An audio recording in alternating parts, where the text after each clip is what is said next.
ভর্তা প্রিয় মানুষ সকলেই সবাই ভর্তা পছন্দ করে। আমিও ভর্তা খুব পছন্দ করি, মাঝে মাঝে বানানোর চেষ্টা করি। আসসালামু আলাইকুম গাইজ। আসলে কোরবানির মাংস খেতে খেতে যারা বোরিং হয়ে গেছেন আমার মতো, তারা ভর্তা করে হয়তো খেয়েছেন অনেকে। আমি আজকে ভর্তার আয়োজন করেছিলাম। আমার অন্যান্য ভর্তা তেমন একটা ভালো লাগে না, আমার আলু ভর্তা খুব ফেভারিট।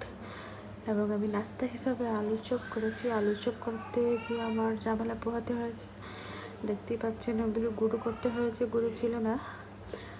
তারপরে আমার আলুর চপটা পারফেক্ট হয়েছে, ও পারফেক্টলিভাবে করতে পেরেছি। আসলে হাতের কাছে কিছু না থাকলে অনেক কিছু দিয়ে অনেকভাবে যে কোনো রেসিপি তৈরি করা যায়। তারপর আমার জন্য আমার ছেলেটা আইসক্রিম এনেছিল। আসলে আমিও বাচ্চাদের মতো আইসক্রিম খুবই পছন্দ আমার। আমার বাচ্চারা যখন আইসক্রিম খায় তারা আমার জন্য আনে, এবং আমার ছোটো মেয়েকে আইসক্রিম খাওয়ার জন্য একটু ট্রাই করছিল। আলহামদুলিল্লাহ